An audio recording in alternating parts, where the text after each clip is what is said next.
해시태그 막차의 동반자.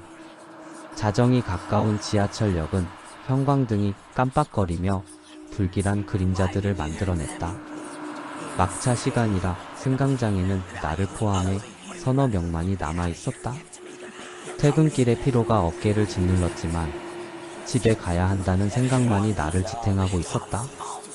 앞에 서 있던 중년 남자는 정장 차림새로 봐서는 나와 비슷한 직장인인 듯 했다.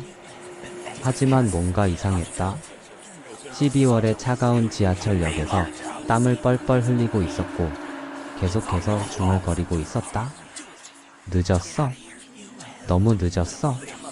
그의 목소리는 술에 취한 것 같았지만 어딘가 절망적이고 공허했다. 갑자기 남자가 비틀거리며 앞으로 나아갔다. 나는 반사적으로 위험해요. 라고 외쳤지만 그는 이미 철로 위로 떨어지고 있었다. 쿵. 둔탁한 소리와 함께 남자가 철로 바닥에 떨어졌다. 나는 급히 주변을 둘러봤지만 역무원은 보이지 않았다. 다른 승객들도 놀란 기색이지만 아무도 나서려 하지 않았다. 아저씨 괜찮으세요?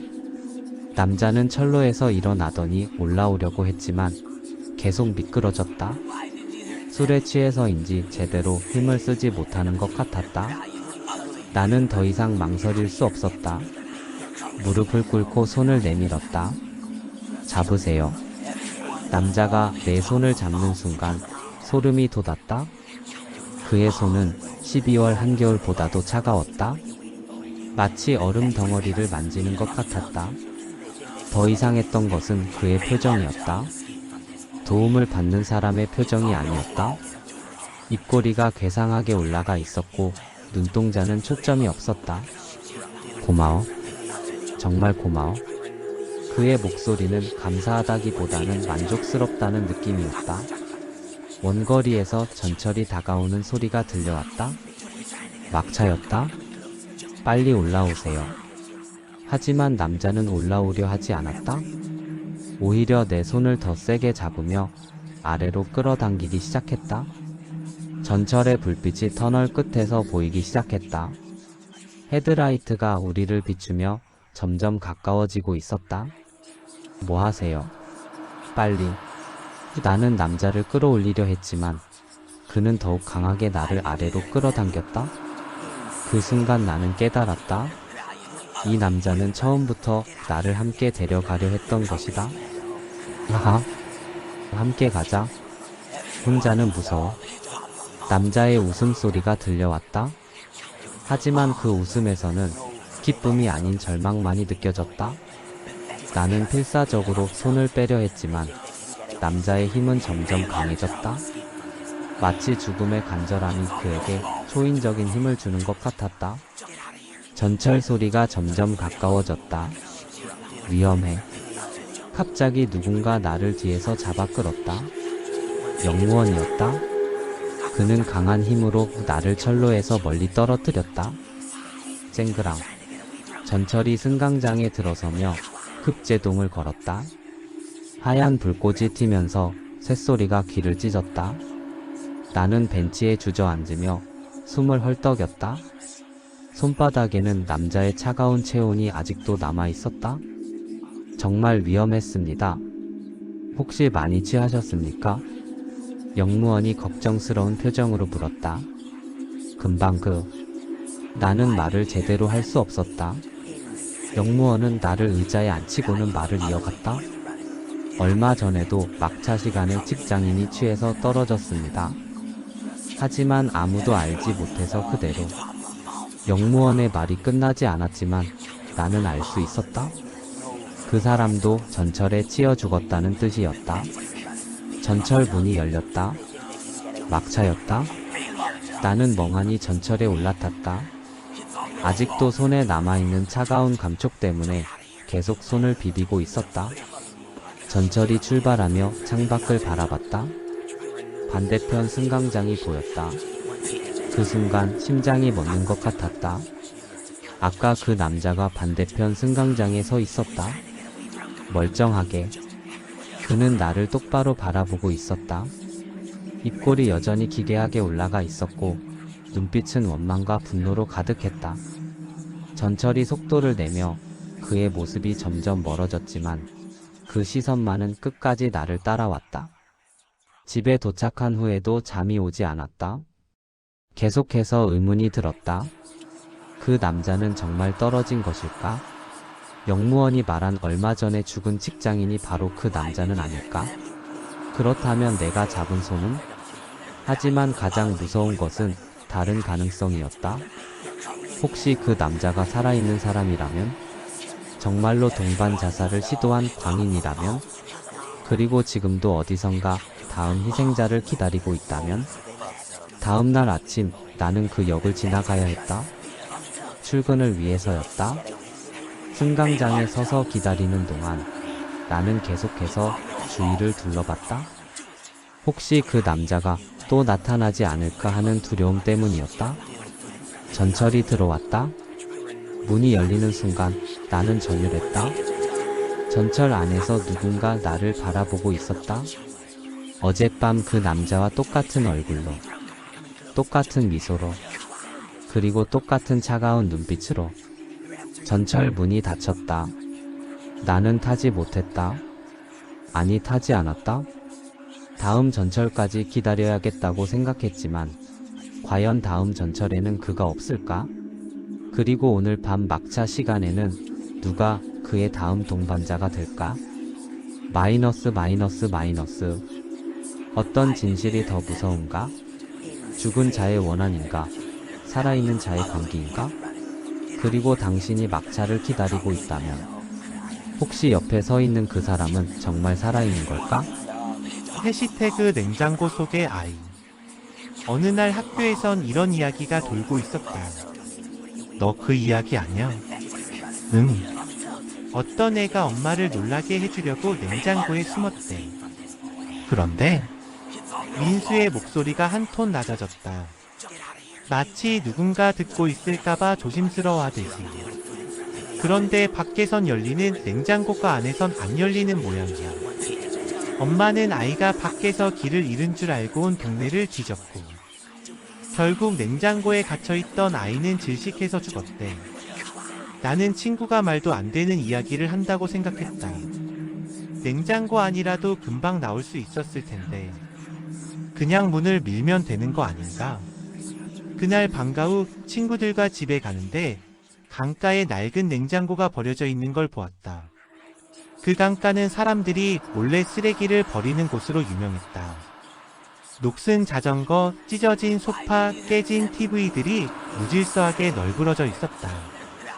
그 중에서도 유독 흰색 냉장고가 눈에 띄었다.